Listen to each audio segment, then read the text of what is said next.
ब्रह्मा जी ने भागवत को जब तराजू पर रख करके तौला तो ब्रह्मा जी को लगा कि संसार में जितने भी साधन हैं उनमें सब में श्रेष्ठ भागवत है। इसलिए ब्रह्मा जी ने स्वयं कहा कि सप्ताहेन श्रुतम चेत सर्वथा मुक्तिदायकम, अर्थात भागवत सप्ताह श्रवण करने से जीव को मुक्ति मिलती ही मिलती है, ये गारंटी है। कौन कहता है कि दीदार नहीं होता है? आदमी खुद ही तलबगार नहीं होता है। अगर कुछ पाना है तो प्रहलाद बनो तुम पहले, ऐसे नरसिंह का अवतार नहीं होता है। अगर प्रेम के इस दिल में लगी घात ना होती तो सच है कि मोहन से मुलाकात ना होती। सरकार को नजराने में देता मैं भला क्या, अगर पास गुनाहों की कुछ सौगात ना होती। भागवत कथा सुनने से जीव को मुक्ति मिलती ही मिलती है, ऐसा ब्रह्मा जी ने ब्रह्मलोक में भागवत के महात्म को बैठ करके समझा तो लोगों को समझाया। संसार में भागवत की उत्पत्ति किस आधार पे हुई, दुनिया को भागवत कहां से मिला, क्यों मिला, इसका कारण बता रहे हैं। पूर्व काल में इसे सनकादिकों ने देवर्षि नारद जी महाराज को सुनाया था। भागवत कहां से आई तो सबसे तो पहले ब्रह्मा जी ने नारद जी को सुनाया था। और ब्रह्मा जी को कहां से मिली तो ब्रह्मा जी ने विष्णु भगवान की स्तुति किया था। जो 4 श्लोकों में ब्रह्मा जी ने भगवान की स्तुति किया वही भागवत बनी। और उसी भागवत को 4 श्लोकों में ब्रह्मा जी ने नारद जी को सुना दिया। नारद जी ने फिर इसी भागवत को सनकादिक ऋषियों से सुना। यद्यपि नारद जी महाराज पहले भी ब्रह्मा जी से सुन चुके थे। नारद जी को 2 बार सौभाग्य मिला, एक तो ब्रह्मा जी से सुना और एक सनकादिक ऋषियों से सुना। तो यहाँ प्रश्न उठा कि जब ब्रह्मा जी से भागवत सुन चुके थे तो सनकादिक ऋषियों से भागवत सुनने की नारद जी को आवश्यकता क्यों पड़ी, ये प्रश्न उठा। एक बार जब ब्रह्मा जी ने सुना दिया था तो फिर सनकादिक ऋषियों से क्यों सुना। पहली बात तो भागवत का दर्शन है कि सदा सेव्या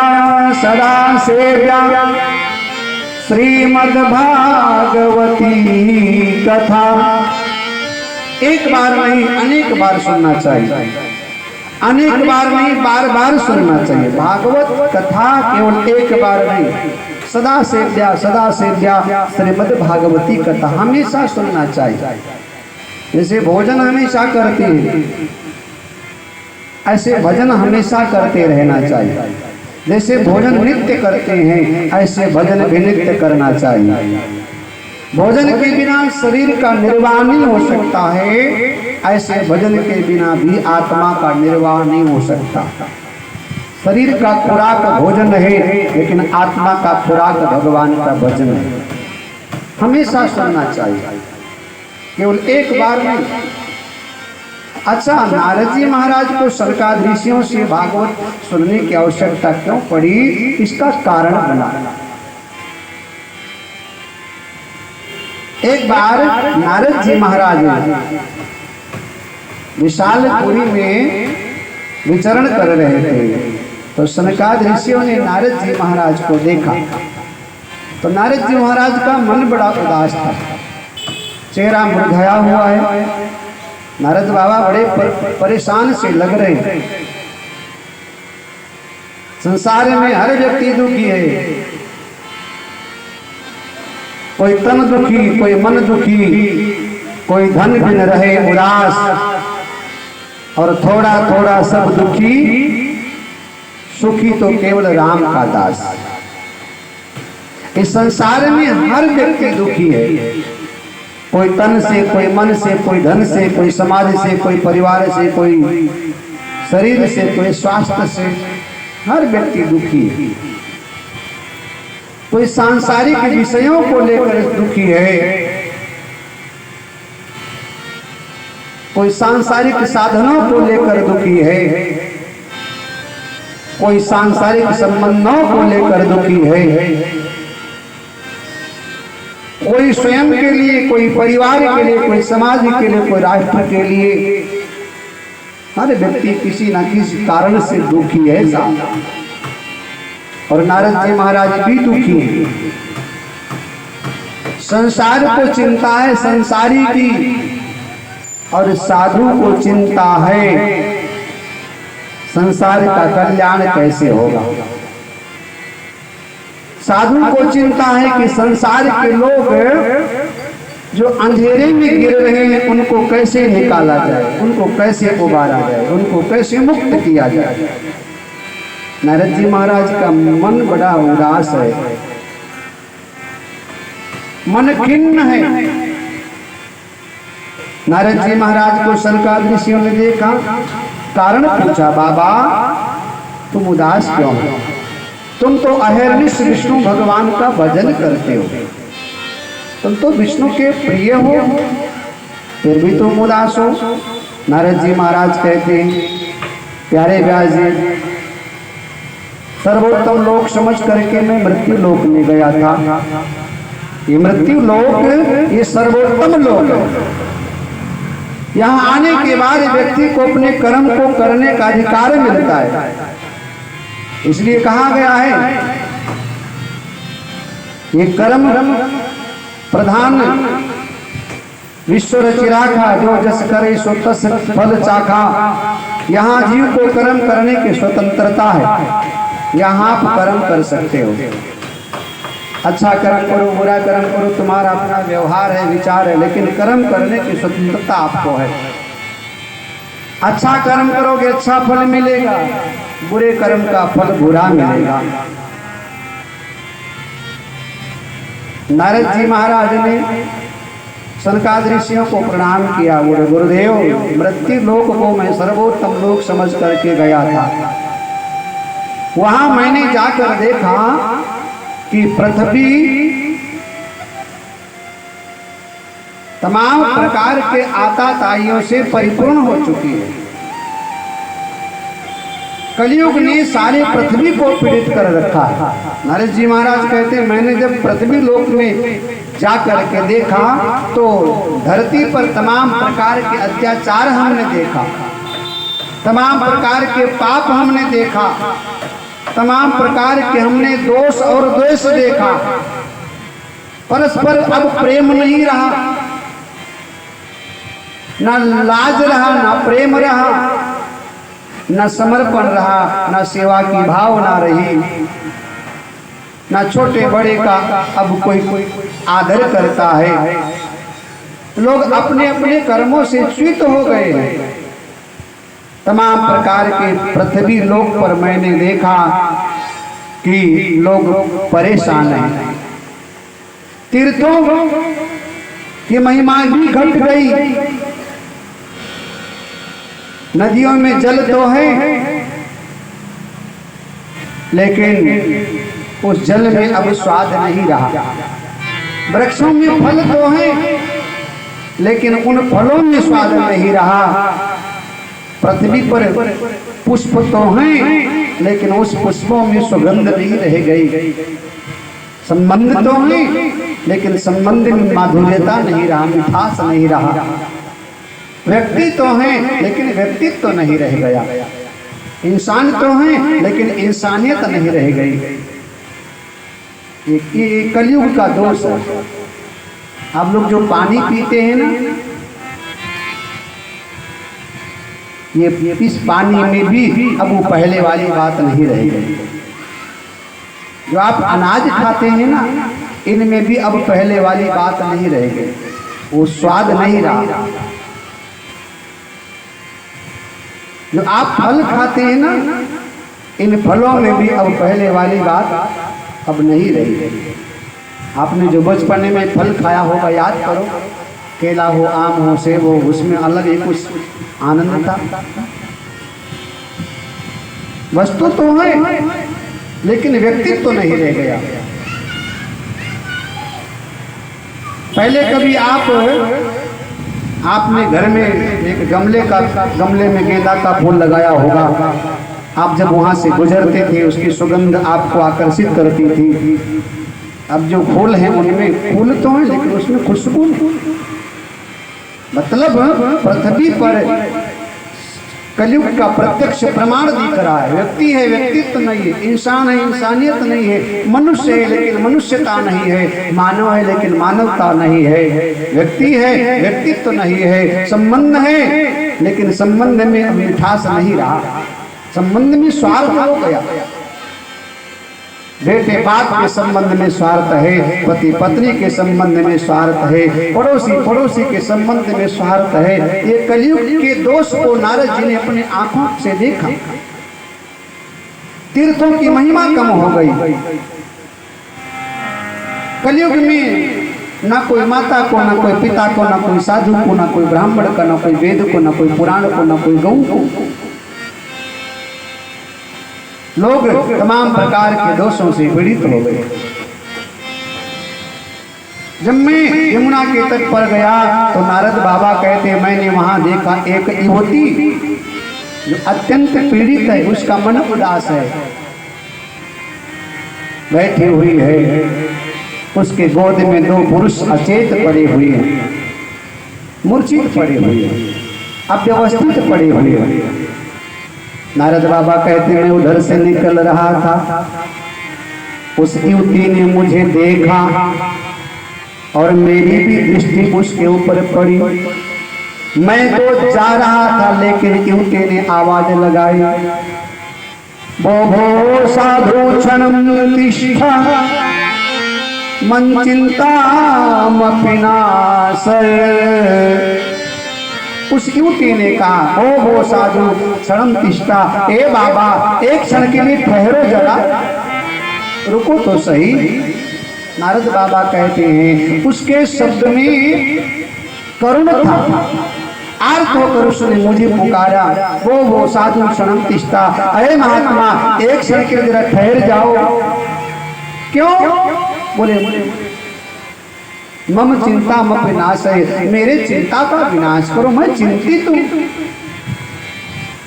मुझे कोई रास्ता नहीं मिल रहा है, मेरे चिंता का नाश करो। नारद बाबा कहते मैं ठहर गया। अच्छा भागवत का दर्शन है, जीवन में साधु को ले आओ, जीवन में सदगुरु को ले आओ। साधु आएगा आपके जीवन में साधना भर देगा और साधना के पथ पर चल करके आप परिपक्व हो जाएंगे। जीवन में ठहराव ले आओ। विषयों के पीछे कब तक भगोगे, संसार के पीछे कब तक भगोगे? जीवन में ठहराव ले आओ और इन सब से मन को थोड़ा हटा करके भगवान के शरण में, भगवान के चरण में थोड़ा मन को लगाओ।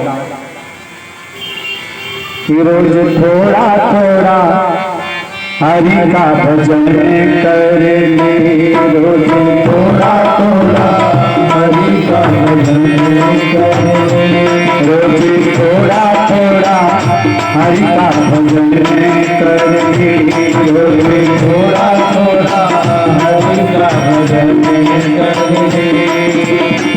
आत्मा के साथ साथ मन कर ले, आत्मा के साथ साथ मन कर ले, थोड़ा थोड़ा हरि का भजन कर ले, थोड़ा थोड़ा हरि का भजन कर ले, थोड़ा थोड़ा प्रभु का भजन कर ले, थोड़ा थोड़ा प्रभु का भजन कर ले।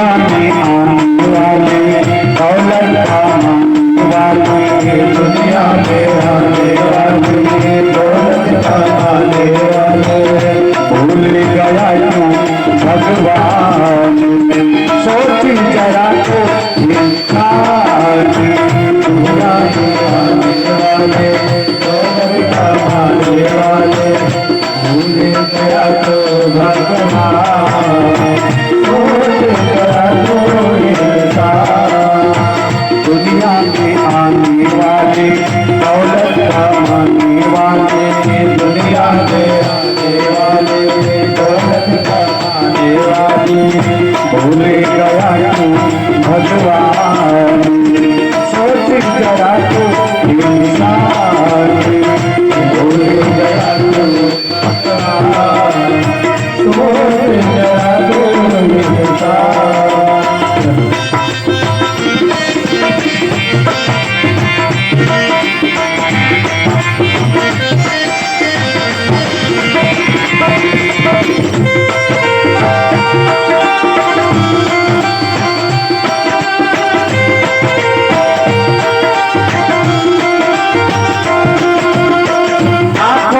पुतली तेरी कैसे बनाई होगी, आँखों की पुतली तेरी कैसे बनाई होगी, दांतों पे तीर जीवा कैसे लगाई होगी, दांतों पे तीर जीवा कैसे लगाई होगी, चेहरे पे तेरे कैसे नाक सजाई होगी, चेहरे पे तेरे कैसे नाक सजाई होगी, क्या सुंदर हाथ दिया पाँव भी साथ दिया, क्या सुंदर हाथ दिया पाँव भी साथ दिया, सुनने को दिया तो कहानी, भूल गया क्यों भगवान, दुनिया में आने वाले दौलत कमाने वाले, भूल गया क्यों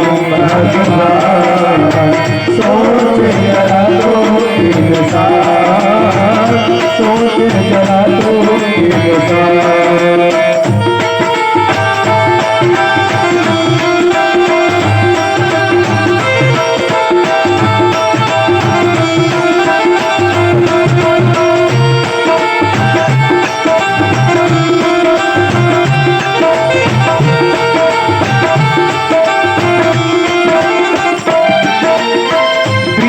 पानी के बिल को हरदम भुगतान करे, बिजली पानी के बिल को हरदम भुगतान करे, सूरज अग्नि हवा का कभी नहीं ध्यान करे, सूरज अग्नि हवा का कभी नहीं ध्यान करे, बंदा क्या कर सकता है तो कुछ भगवान करे, बंदा क्या कर सकता है जो भगवान करे, उन पे वो कितना मेहरबान, कितना मेहरबान, भूल गया तो भगवान, दुनिया में आने वाले दौलत कमाने वाले, दुनिया में आने वाले दौलत कमाने वाले, भूल गया तो भगवान,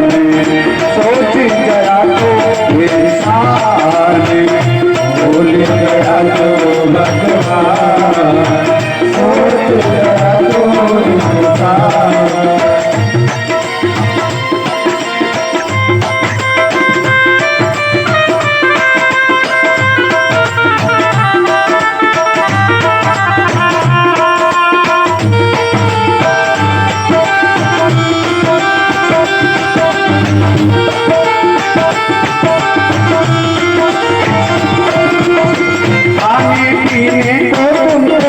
जगता भंडार दिया, खाने पीने का तुमको जगता भंडार दिया, सारे जीवों में इंसान तुमको सरकार किया, सारे जीवों में इंसान तुमको सरकार किया, देने से कभी नहीं उसमें इनकार किया, देने से कभी नहीं उसमें इनकार किया, तुझपे वो कितना कुर्बान, भूल गया तो भगवान, दुनिया में आने वाले दौलत कमाने वाले, दुनिया में आने वाले दौलत कमाने वाले, भूल गया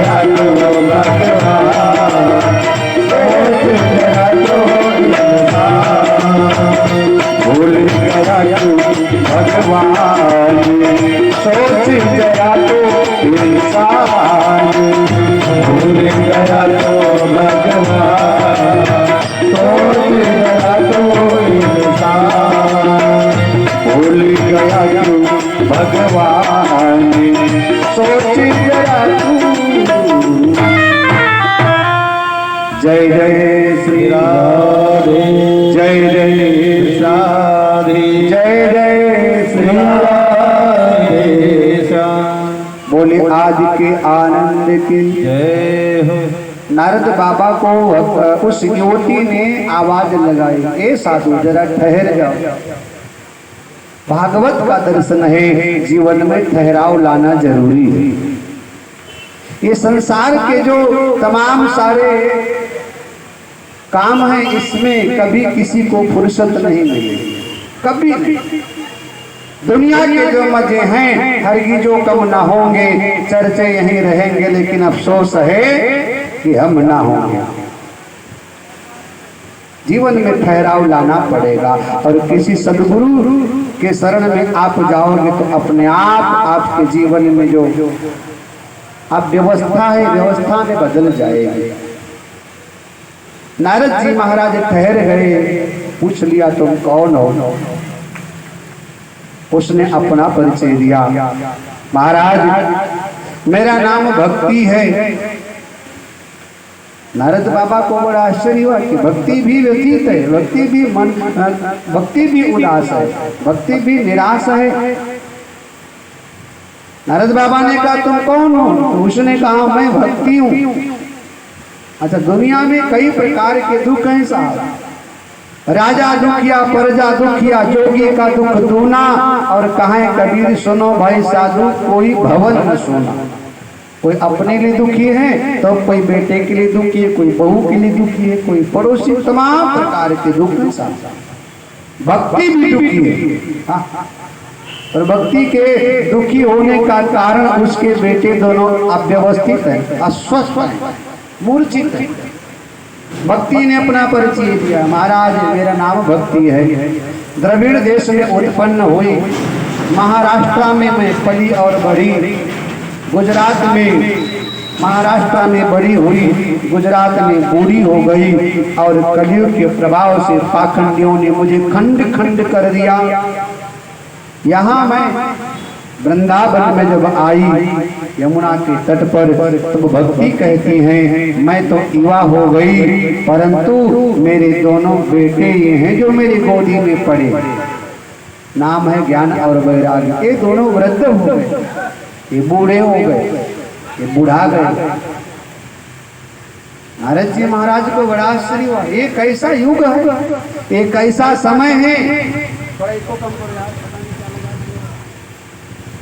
जय श्री राधे, हेलो, जय। एक ऐसा समय आया कि माँ जवान और बेटे दोनों बूढ़े हैं।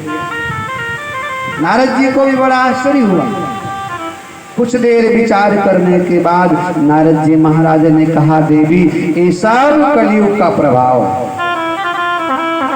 ये जो कुछ हो रहा है, जो घटना घट रही है, माँ जवान बेटे बूढ़े, ये कलयुग का प्रभाव है। और आने वाले युग में ऐसा ही होगा कि बाप के कंधों पर बेटे की अस्थियां निकलेंगी। आने वाला जो कलयुग है वो और अधिक लोगों को पीड़ित करेगा, ये कलयुग का प्रभाव है। भक्ति ने नारद बाबा से कहा, जब कलयुग में इतना दोष है तो महाराज राजा परीक्षित ने कलयुग को अपने समय में इस धराधाम पर आने ही क्यों दिया?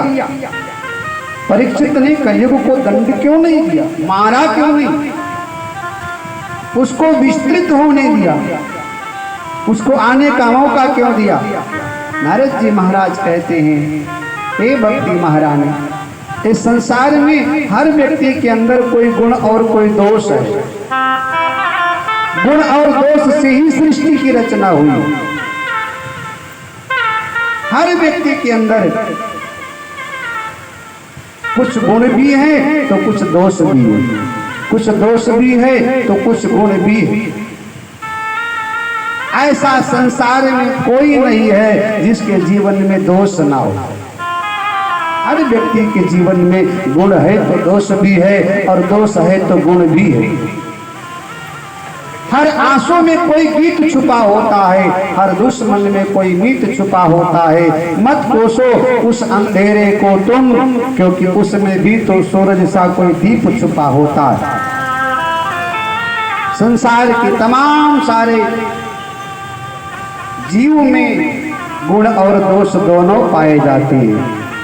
नारद बाबा ने कहा, हे भक्ति महाराज, कलयुग में जहाँ तमाम प्रकार के दोष हैं वहाँ कुछ गुण भी हैं। बोले महाराज गुण क्या है? नारद बाबा कहते हैं, यत् फलम नास्ति तपसा न योगे न समाधिना तत्फलम लभते सम्यक कलो के सब कीर्तनाते। ए देवी, यत् फलम नास्ति तपसा न योगेन समाधिना, जो फल अन्य युगों में समाधि लगाने से, ध्यान लगाने से, हजारों हजार वर्ष तपस्या करने से नहीं मिलता था, वही फल कलयुग में केवल सोते जागते उठते बैठते भगवान का नाम लेने से मिल जाएगा। कलयुग में दोष तो है लेकिन गुण भी बहुत है। अन्य युगों में आपने मन से जो पाप किया आपके ऊपर प्रभावित हो जाया करता था, लागू हो जाता था। जैसे आपने मन में संकल्प लिया कि फलाने व्यक्ति को मारना है, उसका वध कर देना है, तो आपके मन में विचार आया, तो अन्य युगों में मन में विचार आया कि आपको पाप लग गया। लेकिन कलयुग में आपसे यदि मन में आया कि किसी का वध करना है तो आपको पाप नहीं लगेगा, जब तक आप करोगे नहीं तब तक। अन्य युगों में जब आप सत्कर्म करते थे तभी उसका पुण्य मिलता था, लेकिन कलयुग में आपने केवल सोच लिया कोई सत्कर्म करने का तो भी उसका थोड़ा पुण्य आपको मिल जाएगा। जैसे आपने सोच लिया कि मुझे पूर्णमासी को वृंदावन जाना है, आपने केवल सोचा, गए तो अच्छी बात, और नहीं जा पाए तो कुछ हिस्सा पुण्य तुमको कलयुग में मिल जाएगा। आपने जैसे सोचा कि मुझे वृंदावन जाना है, गए तो पूरा मिलेगा, और नहीं जा पाए तो कुछ अंश पुण्य आपको मिलेगा। ये कलयुग की विशेषता। कलयुग में मन से किया गया पाप तो नहीं लगेगा, लेकिन मन से किया गया पुण्य आपको जरूर मिल जाएगा। जैसे आपने सोचा कि 2024 में अयोध्या में श्री राम मंदिर का भव्य और दिव्य उद्घाटन समारोह हो रहा है, हम भी उसमें सम्मिलित होंगे। आपने सोचा, आप गए तो अच्छी बात है, और नहीं जा पाए तो कुछ पुण्य आपको सोचने से मिल जाएगा। एक कलयुग का विशेष प्रभाव है।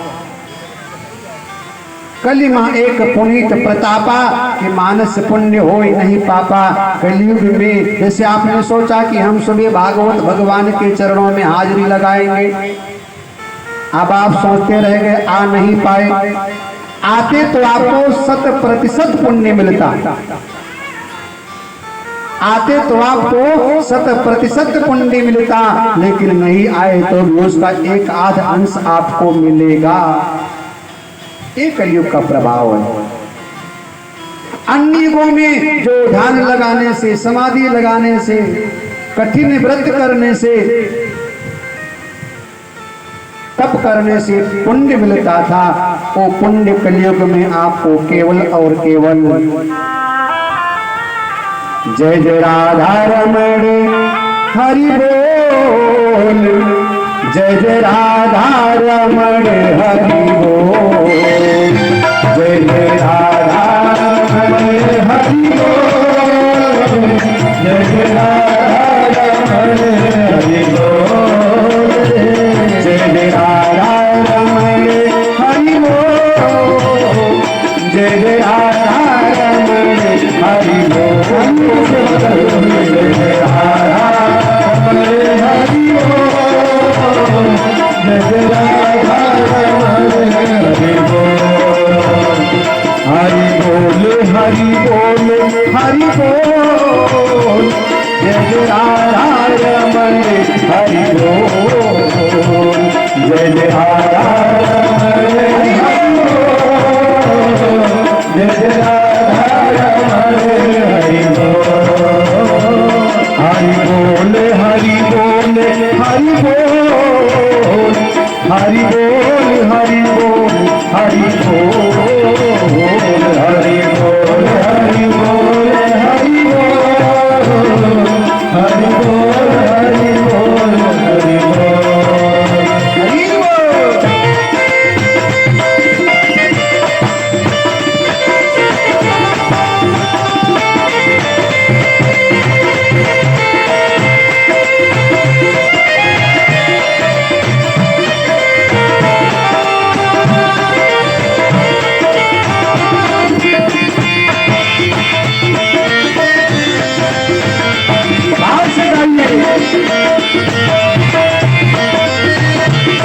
गोविंद मेरो है गोपाल मेरो है, गोविंद मेरो है गोपाल मेरो है, श्री बांके बिहारी नंदलाल मेरो है, श्री बांके बिहारी नंदलाल मेरो है, गोविंद मेरो है गोपाल मेरो है, गोविंद मेरो है गोपाल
कलयुग में विशेष ये प्रभाव है कि सोते जागते उठते बैठते चलते फिरते भगवान का नाम लेना ये सबसे बड़ा कलयुग का साधन है।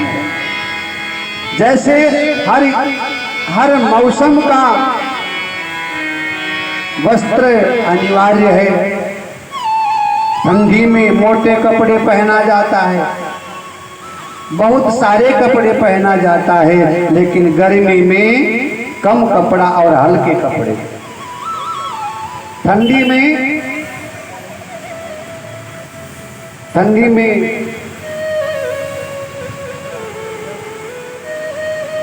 रजाई ओढ़ते हैं, लेकिन गर्मी में कूलर एसी चलाते हैं। जैसे हर ऋतु का वस्त्र और वस्तु अलग अलग है, ऐसे हर युग का साधन भी अलग अलग है। त्रेता में लोग यज्ञ करके भगवान को पाया करते थे। सतयुग में लोग ध्यान लगा करके भगवान को पाते थे। द्वापर में लोग भगवान की नाना प्रकार की पूजा करके पाते थे, लेकिन कलयुग केवल नाम आधारा, सुमिर सुमिर नर उतर ही पारा। नहीं कलि कर्म न भगत विवेको राम नाम अवलंबन एकू। कलयुग का जो आधार है, औषधि है, वो भगवान का भजन है। इसलिए जब तलक है जिंदगी फुर्सत न होगी काम से, कुछ समय ऐसा निकालो कि प्रेम कर लो श्री राम से। हमारे डॉक्टर त्यागी साहब, कल भी मैंने चर्चा किया था कि व्यस्त रहते हैं, लेकिन प्रातःकाल आप पूजा में आए, सपत्नीक पधारे, भगवान की कृपा आपके ऊपर हुई। सुबह कितने लोग पूजा में आए थे? हाथ उठा दो। हाँ, जिसके ऊपर कृपा होगी वही आएगा। कोई बात नहीं, अभी कृपा और होना बाकी है। हाँ, कल आ जाना सब लोग। और फिर कहूँ, जिसके ऊपर कृपा होगी वही केवल आएगा, सब नहीं आ सकते। आप सोचो भी तो आप नहीं आ सकते जब तक कृपा नहीं होगी। राम कृपा बिन आए न जाई। भगवान की कृपा के बिना कौन आएगा साहब? आप आए हैं, इसका मतलब ठाकुर की कृपा आपके ऊपर हुई। आप आए हैं, इसका मतलब भगवान की कृपा आपके ऊपर हुई। आप आएंगे, इसका मतलब आपके ऊपर भगवान की कृपा हुई। कुछ लोग तो सोच रहे हैं चलो आज तो पहला दिन है कल चलेंगे, कुछ लोग सोचे चलो आज तो दूसरा दिन है कल चलेंगे। अब सोचते सोचते तब तक कोई मेहमान आ गया, कोई और घटना घट गई, कोई बात और बन गई, तो बेचारे सोचते रह जाते हैं। बच्चों का नहीं खेल है मैदान मोहब्बत, यहाँ जो भी आएगा सर पे कफन बांध कर आएगा, क्योंकि अपने दिल में प्रभु को बसाना बात हर एक के बस की नहीं है। खेलना पड़ता है जिंदगी से, भक्ति तो इतनी सस्ती नहीं है। प्यार मीरा ने मोहन से डाला, उसको पीना पड़ा विष का प्याला। जब तलक ममता है जिंदगी से, उसकी रहमत बरसती नहीं है। लाख संकट पड़े पर न डोले, लिपट खंभे से प्रहलाद बोले कि पतित पावन प्रभु के बराबर कोई दुनिया में हस्ती नहीं है। अपने दिल में प्रभु को बसाना बात हर एक के बस की नहीं है। नारद जी महाराज ने भक्ति को आश्वासन दिया, चिंता मत करो, चिंतन करो। और भागवत का बड़ा सुंदर दर्शन है, चिंता मत करो, चिंतन करो। चिंता करोगे तो कुछ मिलेगा नहीं, शरीर का नाश होगा चिंता करने से, और चिंतन करोगे तो परमात्मा का वास होगा। चिंता करोगे तो शरीर का विनाश होगा, और चिंतन करोगे तो परमात्मा तुम्हारे पास होगा। इसलिए चिंता न करो, चिंतन करो। गीता में भगवान ने कहा कि मैं हूं ना, हर कदम से कदम मिलाकर तुम्हारे साथ कोई चलता है, वो मेरा परमात्मा है। हर उम्र में तुम्हारे साथ कोई कंधे से कंधा मिलाकर खड़ा है, वो मेरा परमात्मा है। जो बचपने में भी तुम्हारे साथ था, जवानी में भी तुम्हारे साथ था, बुढ़ापे में भी तुम्हारे साथ रहेगा। जो पहले भी था, आज भी है और आगे भी रहेगा। जो भूत में, भविष्य में और वर्तमान में हमारा आपका हितैषी है, वो परमात्मा है। इसलिए चिंता मत करो, चिंतन करो। रहीमदास जी ने लिखा है कि रहीमन व्याधि असाध्य में तुम कबहु मरो जन रोए, जो रक्षक जननी जठर सो हरि गए न सोए। जिस माँ ने 9 महीने तक, जिस परमात्मा ने 9 महीने तक माँ के गर्भ में तुम्हारी रक्षा किया, जीवात्मा 9 महीने तक माँ के गर्भ में रहता है, उसकी रक्षा कौन करता है? थोड़ी देर के लिए हमारा कोई मुंह बंद कर ले, नाक बंद कर ले तो प्राण निकल जाएगा। 9 महीने तक ईश्वर ने जीवात्मा को माँ के उदर में कहां से श्वास दिया होगा? 1-2 दिन हमको रोटी ना मिले लड़खड़ा जाएंगे साहब। 9 महीने तक कैसे उसने हमें आपको माँ के उदर में रोटी पहुंचाई। 1-2 दिन पानी ना पिए शरीर लाचार हो जाएगा। 9 महीने तक माँ के उदर में किसने पानी पिलाया, किसने रोटी खिलाया, किसने हमें हवा दिया? रहीमन व्याधि असाध्य में कबहू मरो जन रोए, जो रक्षक जननी जठर सोहर गए न सोए। जिस परमात्मा ने माँ के उदर में तुम्हारी रक्षा किया वही हमारी हमेशा रक्षा करता है। नारद बाबा ने कहा चिंता मत करो, चिंतन करो। भक्ति ने कहा धन्य है महाराज आप, आपके उपदेश को सुनकर ही कयाधु कुमार ने भगवान को पाया था। कयाधु कुमार मतलब प्रहलाद जी महाराज। प्रहलाद के मैया का नाम था कयाधु। नारद बाबा के उपदेश को सुनकर ही तो प्रहलाद जी ने भगवान को नरसिंह के रूप में प्रकट किया था। नारद जी ने कहा मैं कोई उपाय करता हूं। नारद बाबा ने फिर वेद का पाठ किया, शास्त्र का पाठ किया, गीता का पाठ किया,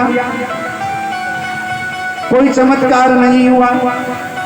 जोर से शंख बजाया, कोई चमत्कार नहीं हुआ। ज्ञान वैराग्य बेचारे मूर्छित पड़े। फिर जोर से कान में मुंह लगाया और जोर से बोले ओ वैराग्य उठो, ओ ज्ञान उठो।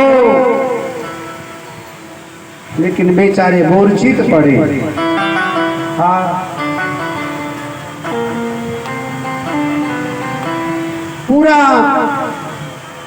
प्रयत्न नारद जी महाराज का निष्फल हो गया।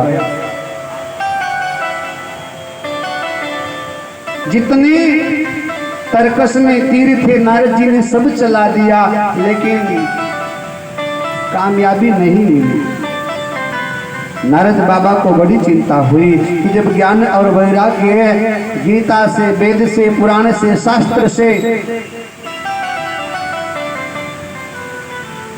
ठीक नहीं हो पाए तो इनके लिए और कौन सा उपाय किया जाए।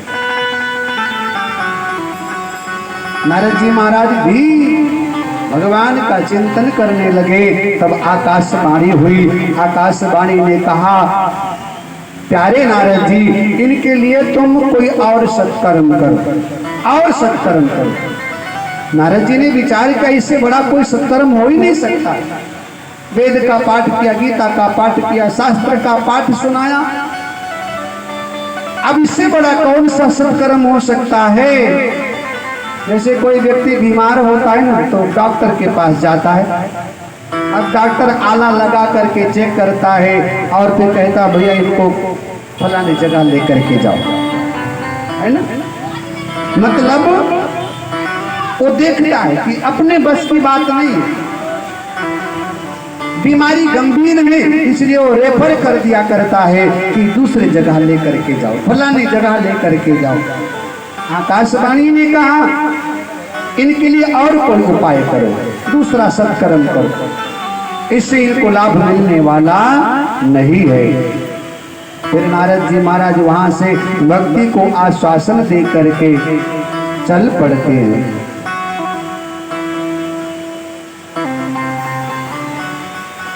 मार्ग में सप्तऋषियों से मुलाकात हुई। बद्रिकाश्रम में सप्तऋषियों ने नारद जी महाराज को कहा इनके लिए तुम्हें भागवत कथा श्रवण करना पड़ेगा। फिर क्या था, हरिद्वार में आनंद नाम के वन में नारद जी महाराज गए हैं और वहां भागवत कथा सप्ताह ज्ञान यज्ञ का उद्घोष हुआ है। बड़े बड़े दूर दूर से महात्मा लोग पधारे हैं। कथा प्रारंभ हुई, सनकादि ऋषियों ने नारद जी महाराज को कथा सुनाना प्रारंभ किया और कथा सुनाते सुनाते सनकादि ऋषियों ने भागवत की महिमा का बखान किया और फिर बोले,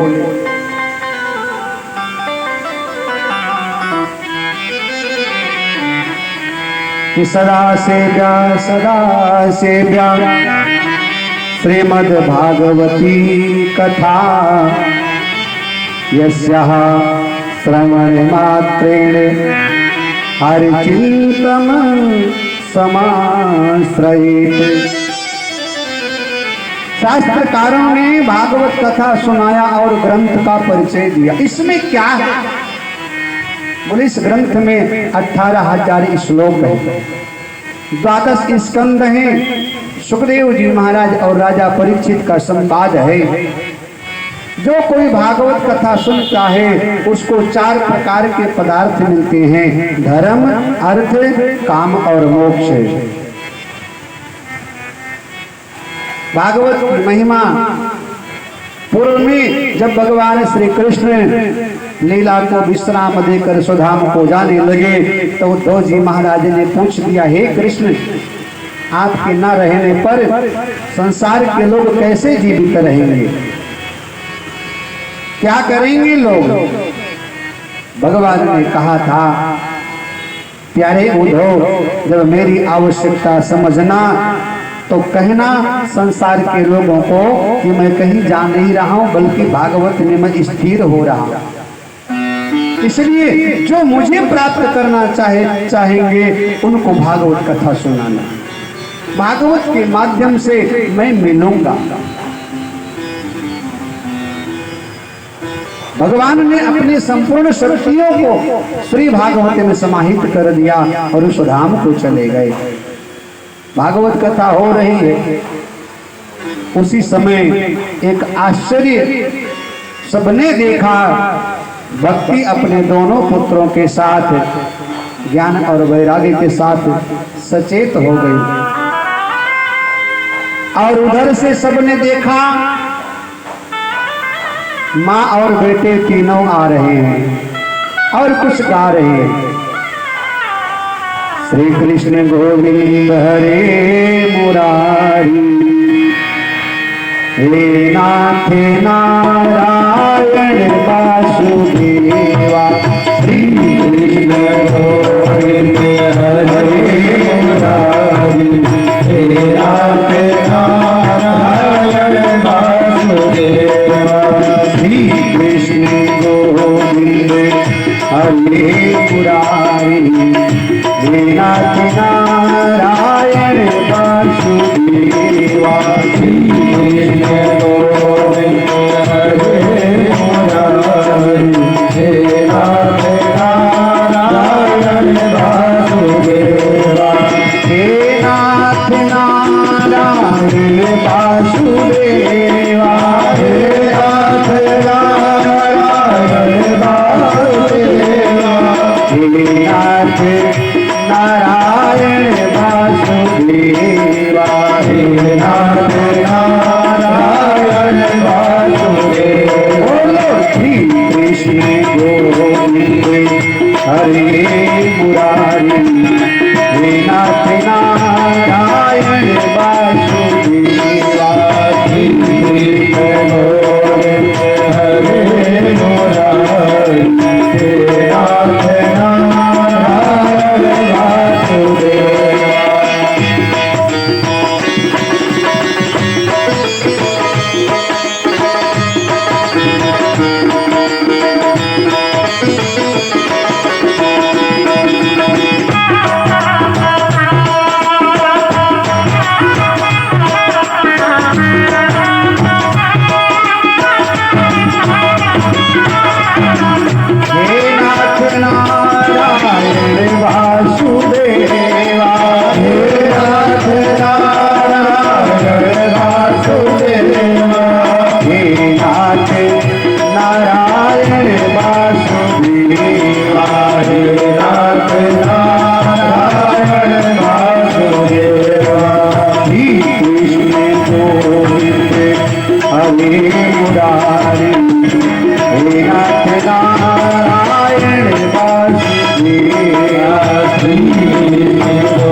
कृष्णा कृष्णा राधे राधे, राधे श्याम श्यामा श्यामा राधे राधे, राधे कृष्णा कृष्णा कृष्णा कृष्णा राधे राधे, राधे श्याम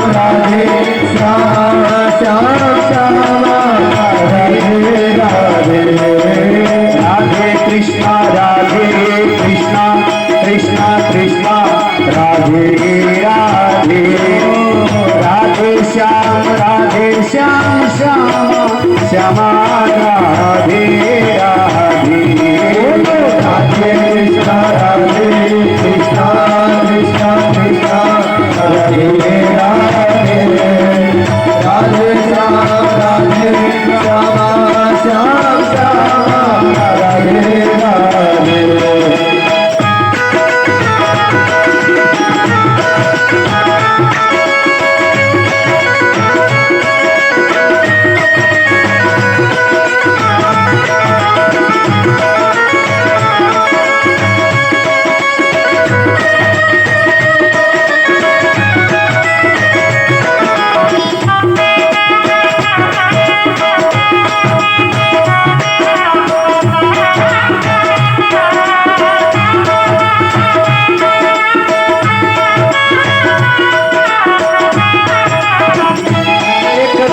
मटिया में तोहरा ओ, एक दिन मटिया में तोहरा सिंगार होई, हो सिंगार होई, राधे पिंजरा से पंछी फरार होई, राधे पिंजरा से पंछी फरार होई, राधे पिंजरा से पंछी फरार होई। एक दिन मटिया में तोहरा ओ, एक दिन मटिया में तोहरा सिंगार होई, ये सिंगार होई, जाके तेरा से पंछी फरार होई, जाके तेरा से पंछी फरार होई, जाके तेरा से पंछी फरार होई, जाके तेरा से पंछी फरार होई।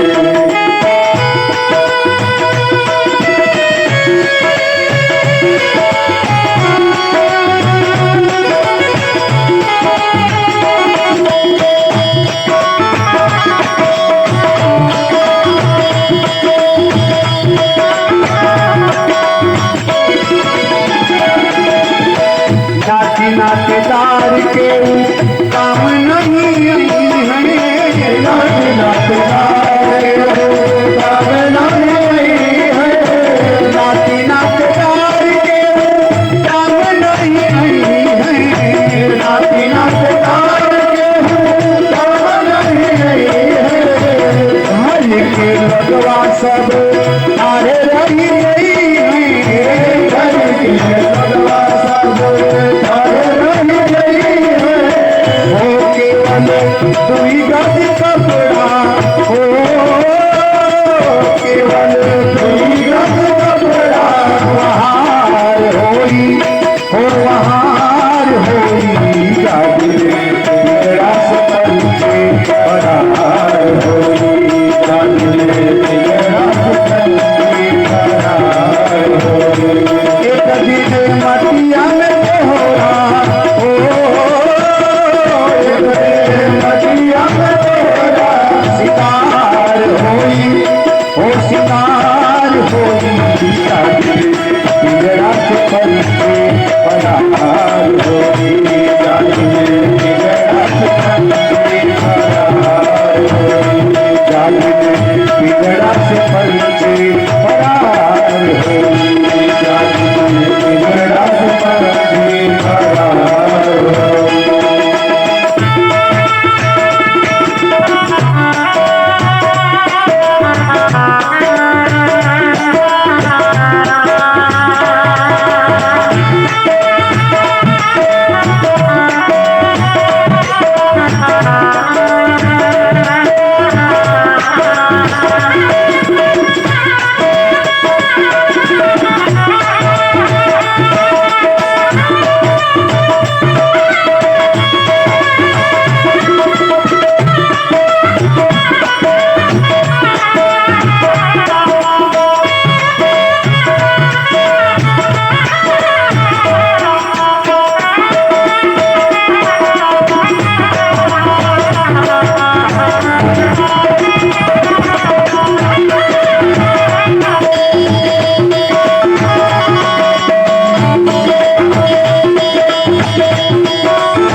लेके चल डोली यार कहार मिली, लेके चल डोली चारी कहार मिली, लेके चल डोली चारी कहार मिली, लेके चल डोली। राम नाम की बोलत बोली, राम नाम की बोलत बोली, हो तोहरे जीवनी की बगिया में, हो तोहरे जीवनी की बगिया में उजाड़ होई, हो उजाड़ होई जाती मेरा से पंछी पधार होई जाती मेरा से पंछी पधार होई। कदी के मटिया में तोहरा ओ कदी के मटिया में तोहरा सिंगार होई, ओ सिंगार होई जाती मेरा से पंछी पधार होई जाती मेरा से पंछी पधार होई। बड़े भाव से मीठी मीठी ताली बजाइए, आइए।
कहते कबीर सुनो भाई सब जने, कहते कबीर सुनो भाई सब जने, कहते कबीर सुनो भाई सब जने, कहते कबीर सुनो भाई सब जने।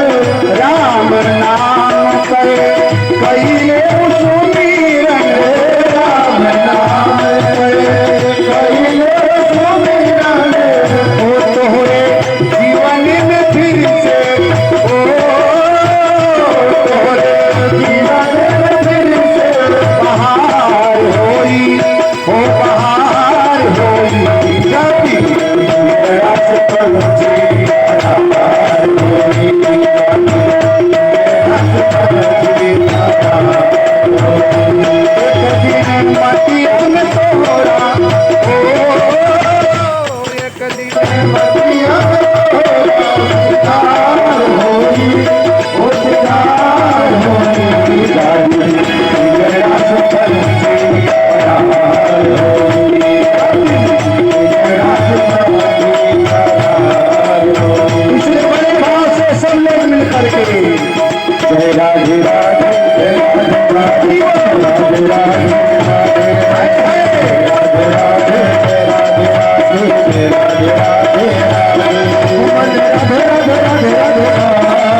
बोली आज के आनंद की जय हो।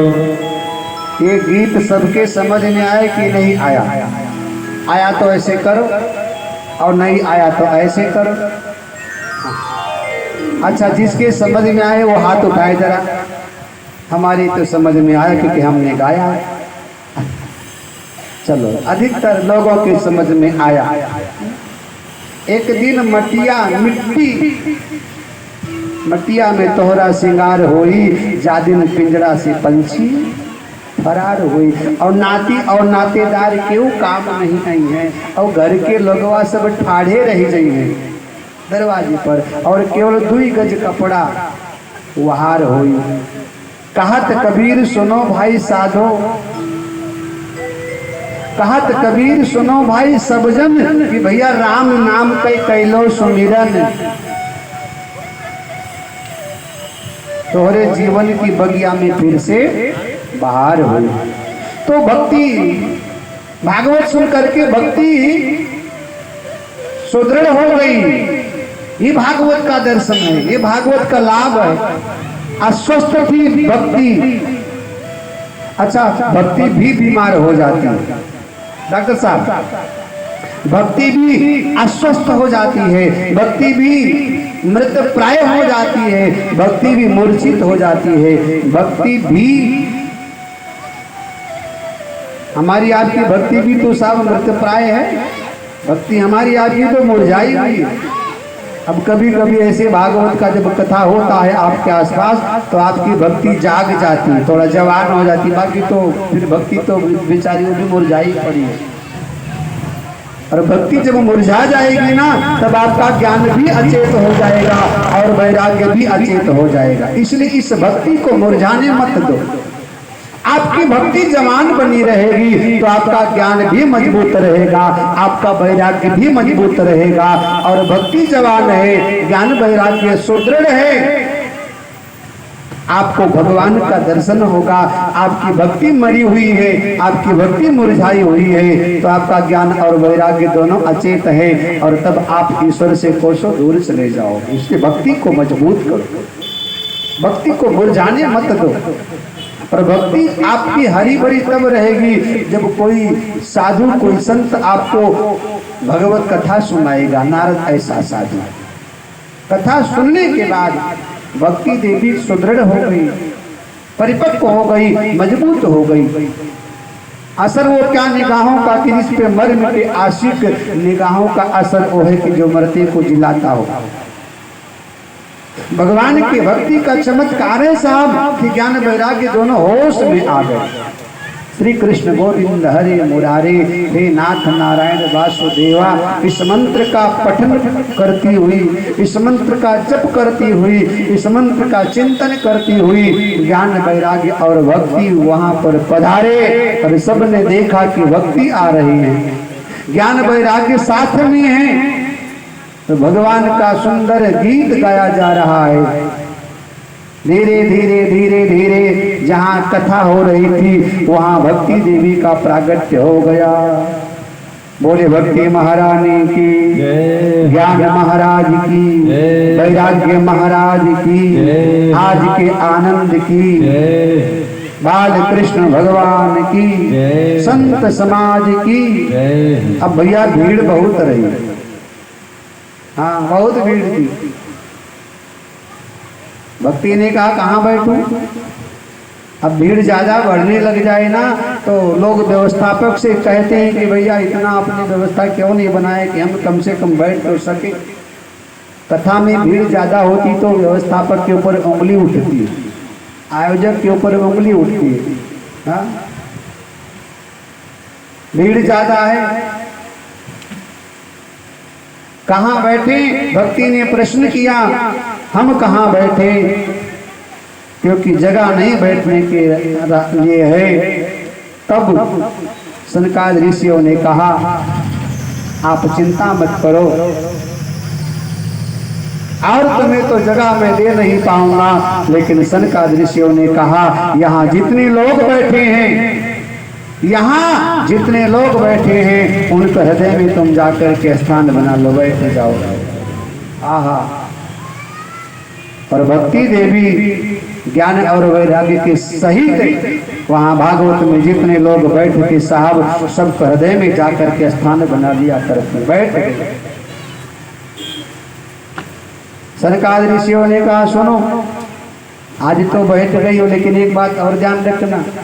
भक्ति महारानी ने कहा हाँ महाराज। बोले जहां जहां भागवत होगी ना और भागवत में जितने लोग आएंगे उनके हृदय में तुम भक्ति ज्ञान और वैराग्य तीनों जाकर के अपना स्थान बना लेना। भक्ति देवी ने कहा ये ठीक है।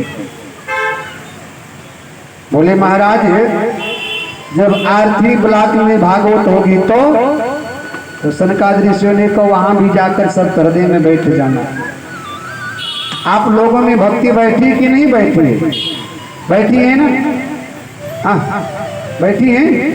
ऐसे करो भक्ति बैठी है। हाँ, ऐसे करो सब हृदय में भक्ति महारानी बैठी है। आपके हृदय में ज्ञान और वैराग्य बैठा है। भक्ति नहीं होती तो आप यहाँ गर्मी में बैठ नहीं पाते। आप यहाँ बैठे हैं इसका मतलब ये स्पष्ट है कि आप हृदय में भक्ति देवी पधार चुकी हैं। बोले भक्ति महारानी की जय हो। सनकादिक ऋषियों ने कहा जहां जहां भागवत कथा होगी वहां वहां अपने पूरे परिवार के साथ ज्ञान और वैराग्य भक्ति के सहित आप वहां पधारो और सबके हृदय में बैठ जाया करो। कथा हो रही है उसी समय भगवान का प्रागट्य हो गया और जब भगवान का प्रागट्य हुआ तो फिर फिर तो सोने में सुहागा। सनकादिक ऋषियों ने भागवत कथा नारद जी को सुनाया। नारद जी ने प्रश्न किया गुरुदेव भागवत कथा सुनने से क्या किसी पतित को पावन बनाया गया? क्या किसी ऐसे व्यक्ति का कल्याण हुआ जो इसका पात्र नहीं था? किसी ने कबीर साहब से कहा कि जो काशी में मरता है उसको मुक्ति मिल जाती है, चाहे पापी हो चाहे पुण्यात्मा हो, लेकिन जो मगहर में मरता है उसको गधा होना पड़ता है। कबीर से किसी ने कहा जो काशी में मरता है उसको मुक्ति मिलती है लेकिन बगल में मगहर है, जो मगहर में मरता है उसको गधा होना पड़ता है। तो कबीर साहब ने कहा फिर तो मैं मगहर में जाकर के मरूंगा, मैं तो मगहर में जाकर मरूंगा। बोले क्यों गधा होना है क्या? तो कबीर साहब बोले जो कबीरा काशी मरे तो राम ही कौन निहोर। अरे भाई काशी में मरने से मुक्ति तो मिलेगी ही मिलेगी। अब मैं राम का उपासक हूँ, मैं राम का भगत हूँ और यदि मगहर में जाकर के मैं मरता हूँ और वहां मुझे यदि मुक्ति मिले तो मैं समझूंगा कि मैं राम का भक्त हूँ। काशी में तो सबको मुक्ति मिलेगी, कोई भी मर जाए वहां तो मुक्ति मिलेगी मिलेगी, लेकिन मगहर में जाकर के मुझे मुक्त होना है। यदि मैं काशी में जाकर के मर जाऊंगा तो मुझे वहां तो ऑटोमेटिक मुक्ति मिलेगी ही मिलेगी। फिर उसमें राम का क्या विशेषता? इसलिए कबीर साहब ने कहा मैं मगहर में जाकर के मरूंगा और वहां जाकर देखता हूं कि क्या मेरा राम मुझे मुक्त करता है। तो कबीर साहब काशी में नहीं मगहर में जाकर के मर गए। तो नारद बाबा ने प्रश्न किया कि भागवत कथा सुनने से क्या किसी अपात्र व्यक्ति को भी मुक्ति मिली? एक बड़ी सुंदर कथा सुना दिया। तुंगभद्रा नदी के तट पर आत्मदेव नाम के ब्राह्मण निवास करते हैं। इनकी बड़ी चर्चा है शास्त्रों में, बड़े प्रकांड विद्वान हैं। इस पृथ्वी पर ऐसा लगता है कि साक्षात दूसरे सूर्य स्वयं प्रकाशित हैं, इतने बड़े विद्वान हैं। मस्तक पर ब्राह्मणत्व है, तपस्या का तेज है, त्रिकाल संध्या किया करते हैं, बड़े उत्तम पुण्य के ब्राह्मण हैं, विद्वान हैं, भगवान के भक्त हैं। इनकी गृहस्थी बड़ी सुंदर तरीके से चल रही थी। समय अपने गति से आगे बढ़ा, इनके जीवन में एक कमी दिखाई पड़ रही थी, कोई संतान नहीं था। बड़े परेशान थे ब्राह्मण देवता।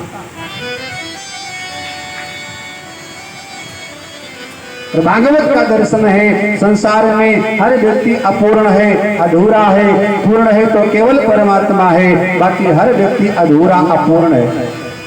संसार में यदि कोई पूर्ण है तो परमात्मा है। इसलिए आपके जीवन में भी कोई कमी यदि रह जाए, दिखाई देने लग जाए, तो अपने आप को अकेला मत समझना। इस संसार में पूर्ण केवल परमात्मा है। इसलिए उसके लिए कहा गया कि तुम पूर्ण परमात्मा, तुम अंतर्यामी। बाकी संसार अपूर्ण है, अधूरा है। पूर्ण केवल परमात्मा है। संसार अधूरा है, यहाँ कुछ ना कुछ कमियां सबके जीवन में है साहब। आज ये है तो कल वो नहीं है, कल वो है तो परसों नहीं। संसार में हर व्यक्ति अधूरा है, अपूर्ण है। पूर्ण केवल परमात्मा। इसलिए आपके जीवन में भी यदि कोई कमी नजर आए तो अपने आप को संसार का अकेला व्यक्ति मत समझना। किसी के बेटा नहीं है तो किसी के बेटा है लेकिन बहू नहीं मिल पा रही है, विवाह नहीं हो रहा। अब बेटा बहू दोनों है तो संतान नहीं हो रहा है। अब संतान भी है तो संतान लायक नहीं है। आदि आदि तो संसार में हर व्यक्ति कहीं ना कहीं अपूर्ण है, अधूरा है। ब्राह्मण देवता। अच्छा एक बात और है, संसार कभी कभी आपको जीने भी नहीं देता है। आप जीना तो चाहते हैं लेकिन संसार के लोग आपके कमियों को उजागर करते रहते हैं, आपके कमियों का मजाक उड़ाते हैं। ब्राह्मण संतोषी थे परंतु समाज के ताने को सुन करके बड़े परेशान हुए। संतान की कामना को लेकर चिंतित हुए। संतान नहीं है इसलिए बड़े उदास रहने लगे।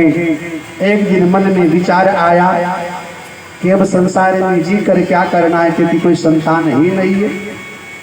इसलिए चलो मर जाएं।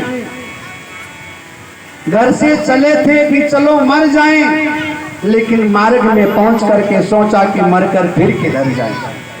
मर तो जाए लेकिन मर करके फिर किधर जाए। भाई मरने के बाद भी तो कहीं जाना होगा। घर से सोचकर निकले थे कि चलो मर जाएं, लेकिन फिर रास्ते में सोचे कि मर करके हम फिर किधर जाएं। भाई मरने के बाद भी कहीं जाना होगा। तुम सोचो कि मरने से दुखोकांत हो जाएगा तो नहीं। तुम सोचो मरने से हमारे कर्मों पर पर्दा डल जाएगा तो नहीं। तुम सोचो मरने के बाद हमारा प्रारब्ध बदल जाएगा तो नहीं। मरने के बाद ना कर्मों पर पर्दा डलता है, मरने के बाद ना प्रारब्ध बदल जाता है, मरने के बाद ना तुम्हारी इच्छाएं पूरी हो जाती हैं। हाँ, मरने के बाद तुम्हारी दुर्दशा जरूर होगी, क्योंकि मरना सबसे बड़ा अपराध है। मर जाना ये सबसे बड़ी कायरता है। ये शरीर तुम्हारा नहीं साहब, ये शरीर भगवान का है। ये आंखें तुमने नहीं, भगवान ने दिया। ये हाथ भगवान ने दिया, पांव भगवान ने दिया, ये शरीर भगवान ने दिया। जो वस्तु भगवान की है उस पर भगवान ही का अधिकार है।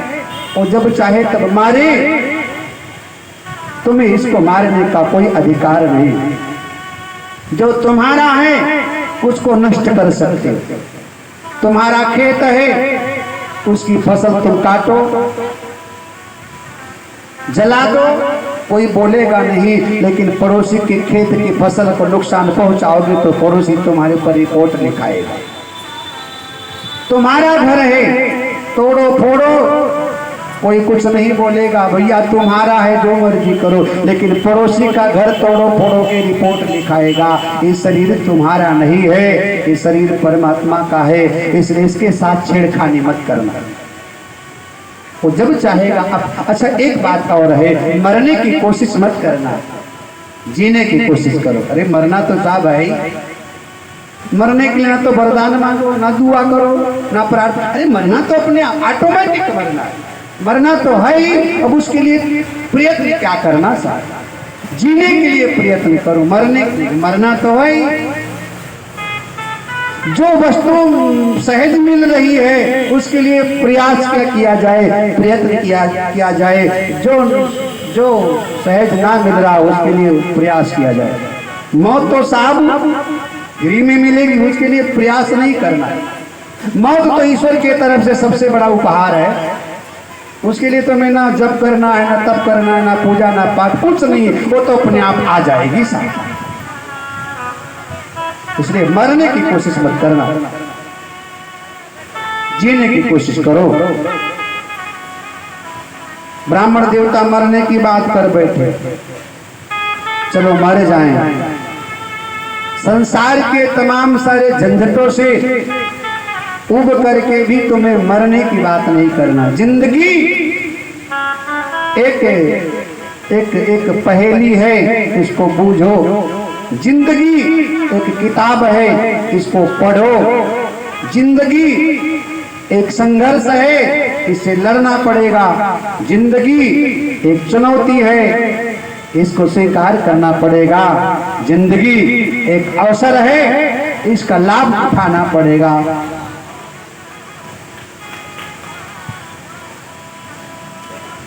एक टहनी एक दिन पतवार बनती है, एक चिंगारी धधक कर अंगार बनती है। पैरों के तले रौंदी गई बेबस समझकर वही मिट्टी तो एक दिन मीनार बनती है।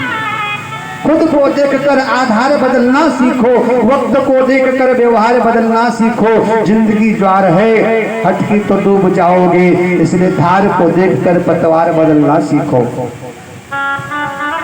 लोहा लोहे से पिटकर ही कड़ा होता है, स्वर्ण तो आगे में तपकर ही खड़ा होता है। अरे भैया, जग की रीति भला किसने जानी है कि दुख में पलकर ही तो इंसान बड़ा होता है। जो व्यथाएं प्रेरणा दें, उन व्यथाओं को दुलारो। जूझ कर कठिनाइयों से रंग जीवन का निखारो। वृक्ष कट कट कर बड़ा है, दीप बुझ बुझ कर जला है। मृत्यु से जीवन मिले तो आरती उसकी उतारो। समर में घाव खाता है, उसी का मान होता है। छुपाओ से वेदना में भी मधुर वरदान होता है। सृजन में झेलता जो चोट छीनी और हथौड़े की, वही पाषाण मंदिर में कहीं भगवान होता है। रंग वाले रंग से तस्वीर बदल देते हैं, निकला हुआ कमान से ओ तीर बदल देते हैं। आए नादा तो खुद को नहीं बदल सका, बदलने वाले तो तकदीर बदल देते हैं। गुलिस्ता वालों, गुलों से मुस्कुराना सीख लो। बेतकल्लुफ हर एक दिल में घर बसाना सीख लो। खुद ब खुद झुक जाएंगे तालीम से दुनिया के सर। शर्त इतना है कि तुम भी सर झुकाना सीख लो। इंसान को इंसान सा होना नहीं आया, दूसरों के दर्द पे रोना नहीं आया। इंसान की इंसानियत से हो गई शादी, अफसोस है कि अब तक उसका गौना नहीं आया। मौत का बेरहम इतिहास बदल सकते हो, पुण्य में पाप का विश्वास बदल सकते हो। अपनी बाहों पर तुम्हें भरोसा है तो ये तो धरती है साहब, तुम तो आसमान को भी बदल सकते हो। एक टहनी एक दिन पतवार बनती है, एक चिंगारी धधक कर अंगार बनती है। पैरों के तली रौनी गई बेबस समझकर वही मिट्टी तो एक दिन मीनार बनती है। इसलिए मरने की बात मत करना कभी, हाँ जीने की बात करो। ब्राह्मण देवता के मन में मरने की बात आ गई। अच्छा, आप लोगों के मन में कभी आई बात मरने की? ईमानदारी से बताओ, आई तो नहीं ना? हाँ, कभी आई भी होगी, लेकिन मरना मत। भगवान करे ये बात कभी मन में ना आए, ठीक है? भगवान करे कभी मन में ये बात ना आए कि मुझे मर जाना। तो मरने के बाद क्या होता है ये तो उनसे पूछो जो बेचारे मर गए।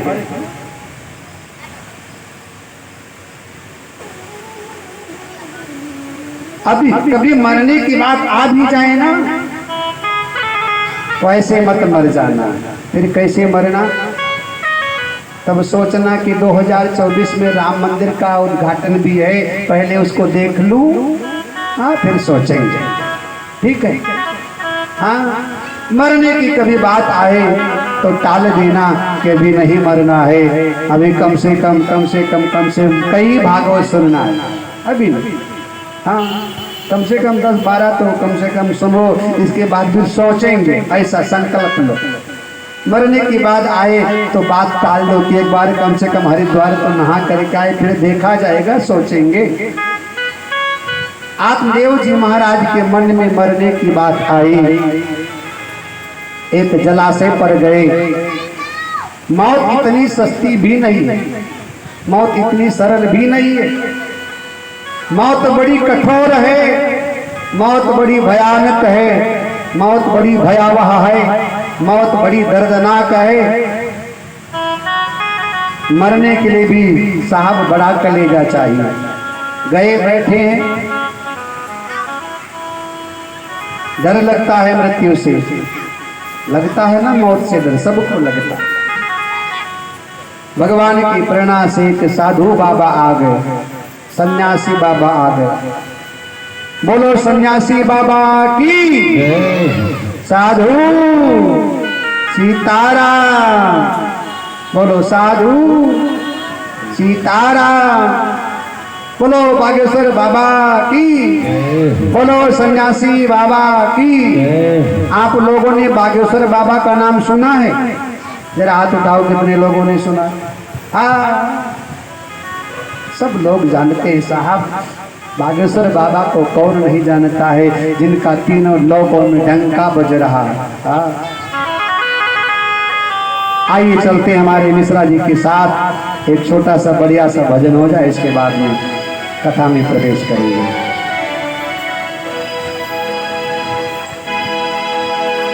बांके बिहारी लाल की जय हो, राधा रानी सरकार की जय हो। श्याम तेरी बंसी,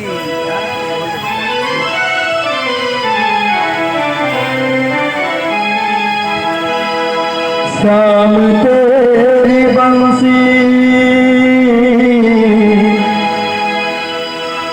हो भैया, तेरी बंसी, श्याम तेरी बंसी पुकारे राधा नाम, लोग करे मेरा कोई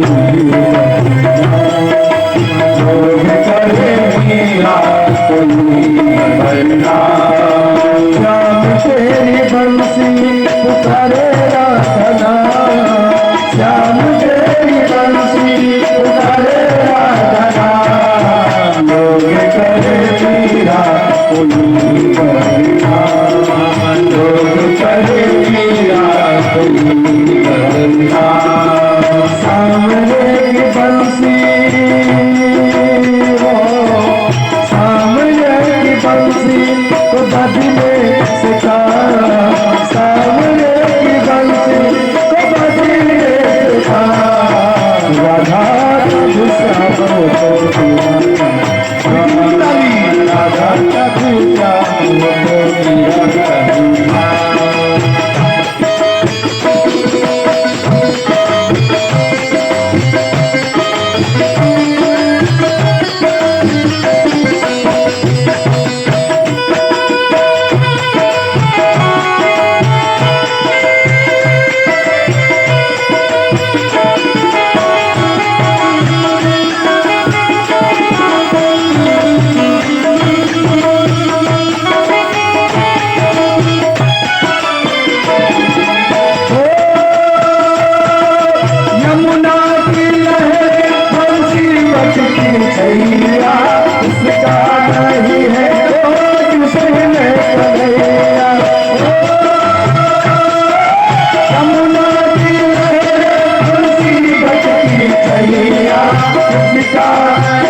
तालियों की सेवा करते हुए लोग करे मेरा कोई बना, लोग करे मेरा कोई बना।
लोग करे मीरा कोई नहीं करता, लोग करे मीरा कोई नहीं करता। मुरली वाले मुरली वाले मुरली वाले मुरली वाले हमें जिंदा रहने दो मुरली वाले, हमें जिंदा रहने दो मुरली वाले। काली काली नल को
जिंदगी के दुखों से निराश नहीं होते, जिंदगी के दुखों से निराश नहीं होते। संसार में कितने भी निराश रहो, लेकिन दरबार में आने के बाद हमेशा मुस्कुराता हुआ चेहरा होना चाहिए, क्योंकि ठाकुर को हमेशा मुस्कुराता हुआ चेहरा पसंद है।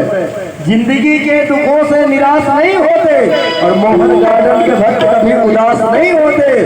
ठीक है जी, किस्मत उनकी भी होती है, इसलिए तालियां बजा लिया करो। किस्मत उनकी भी होती है जिनके हाथों में लकीरें नहीं होती, इसलिए दोनों हाथ में उठा के भाव के साथ श्री राधे राधे श्री राधे राधे श्री राधे राधे श्री राधे राधे श्री राधे राधे श्री राधे राधे राधे राधे राधे राधे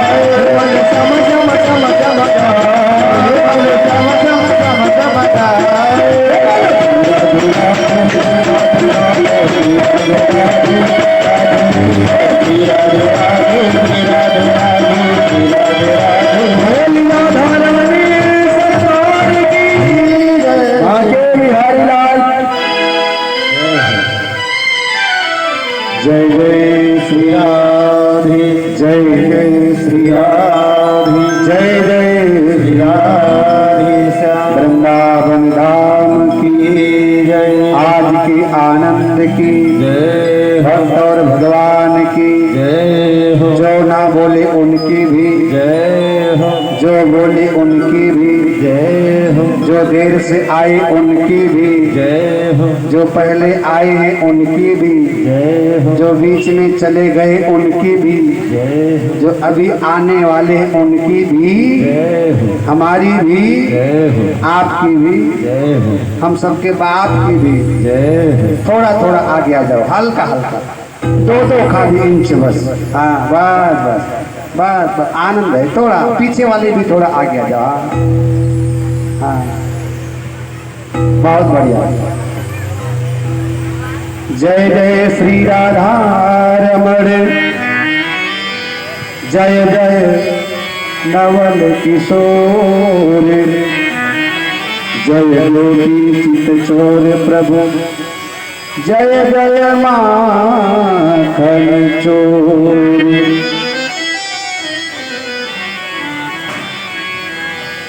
ये माता जी कहाँ जा रही हैं? हाँ अच्छा, ये हमारी माता जी बहुत प्रेमी है भागवत की, और इनको जब खबर लगी कि भागवत होने वाली तो बहुत खुशी हुई, बहुत। एक बार ताली बजा के स्वागत कीजिए, और बहुओं को भी कहना कि हम याद कर रहे थे। हाँ, अब भैया सत्येंद्र जी को भी कह देना, सत्येंद्र, हरेंद्र और सुरेंद्र और दीपेंद्र, इनके सब इंद्र हैं। 3 बालक हैं, तीनों इंद्र हैं, बहुत बढ़िया, अच्छे बच्चे। हाँ, आप सबके भी बालक अच्छे हैं, और जिनके बालक अभी नहीं हैं उनके भी भगवान बालक दे दे, जल्दी गोदी भर जाए। सबके बच्चे अच्छे हैं और भगवान सबको दूध और पूत से परिपूर्ण रखें। व्यासपीठ से आप सबके लिए बहुत बहुत आशीर्वाद, मंगल कामना। सन्यासी बाबा आए, ब्राह्मण देवता ने अपने मन की पीड़ा को रखा। रहे मन निज मन की व्यथा, मन ही राखो गोये, सुन अखिल हैं लोग सब, बाती न लई हैं कोई। रहीमदास जी महाराज ने कहा कि अपने मन की बात अपने मन तक रखो तो अच्छा है, दूसरे से कहोगे तो कुछ देर के लिए तो आपके साथ सहानुभूति व्यक्त करेगा, लेकिन पीठ पीछे आपकी बुराई करेगा कि जब कर्म किया था तब नहीं सोचा था, अब फल विपरीत आया तो हमारे आगे आकर के रो रहा। इसलिए अपने मन की पीड़ा सब जगह नहीं कहना चाहिए।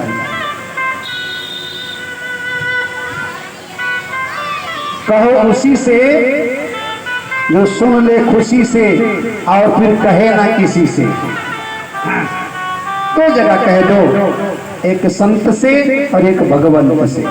दो जगह, एक संत से सदगुरु के चरणों में बैठ करके अपने मन की पीड़ा को कह दो, और एक भगवंत से कह दो, ईश्वर से कह दो। क्योंकि साधु डाकिया होता है, डाकिया जैसे डाकिया आपका पत्र आपके प्रेमी तक पहुंचाता है, आपके परिवार तक पहुंचाता है, ऐसे साधु आपके पत्र को सीधे परमात्मा के चरणों में जाकर रख दिया करता है। इसलिए संत से और भगवंत से, नारद जी महाराज भगवान के डाकिए हैं, वो आपकी चिट्ठी बराबर ले जाते हैं। सन्यासी बाबा से अपने मन की पीड़ा को कहा कि महाराज कोई संतान नहीं है, या तो मुझे संतान प्रदान करने की कोई व्यवस्था बताओ, नहीं तो मैं अभी अभी इसी सरोवर में, इसी तालाब में कूद करके मर जाऊंगा और इसका पाप तुम्हें लगेगा। अब पूछो पाप सन्यासी बाबा को कैसे लगेगा?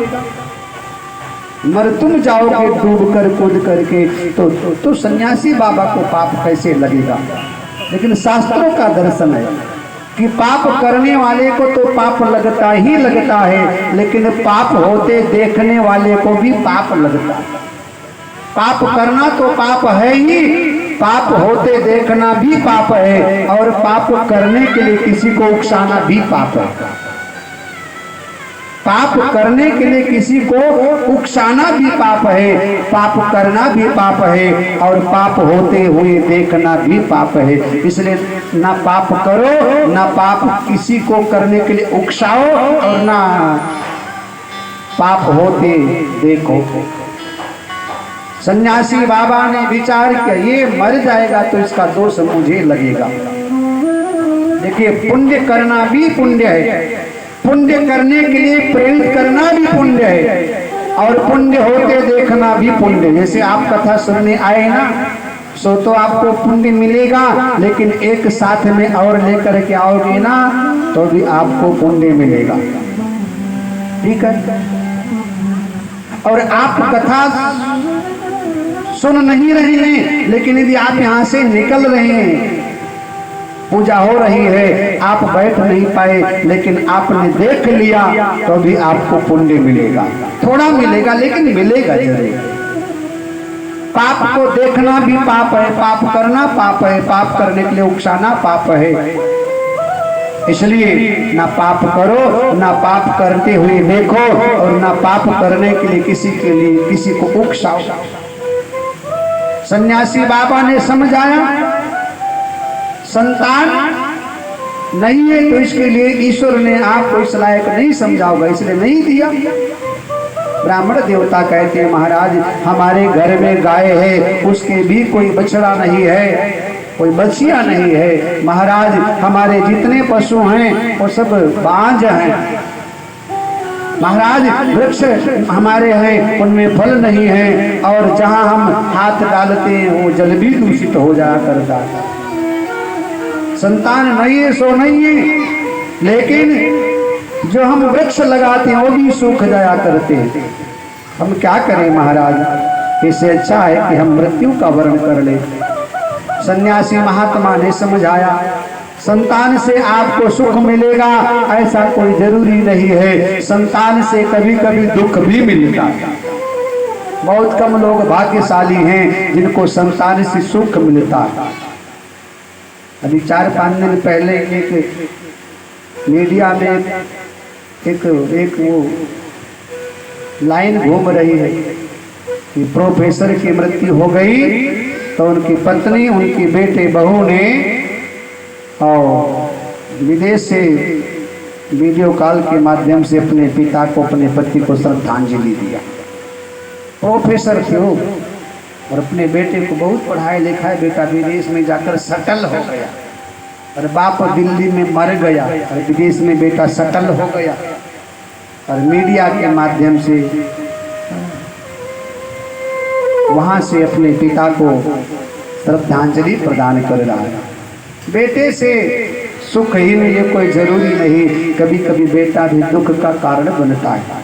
सन्यासी बाबा को दया आई, फल दे दिया, अपनी पत्नी को खिला देना, ईश्वर की कृपा से संतान की प्राप्ति होगी। शास्त्र का दर्शन है। किसी गृहस्थी के यहाँ यदि संतान नहीं है तो उसके लिए शास्त्रों में कुछ उपाय बताया गया है। विवाह के पश्चात प्रत्येक गृहस्थी के यहाँ संतान की किलकारी गूंजनी ही चाहिए। वैवाहिक जीवन एक सुंदर बगीचा है और इस बगीचे में पति पत्नी रूपी दो वृक्ष हैं और पति पत्नी रूपी वृक्ष में संतान फल के समान होता है। वृक्ष में फल ना हो तो वृक्ष की शोभा नहीं बन पाती। इसलिए संतान यदि ना हो तो संतान के लिए शास्त्रों में कुछ उपाय बताया गया। जैसे हरिवंश पुराण का पठन पाठन करे, सत्संगी का विधान करे,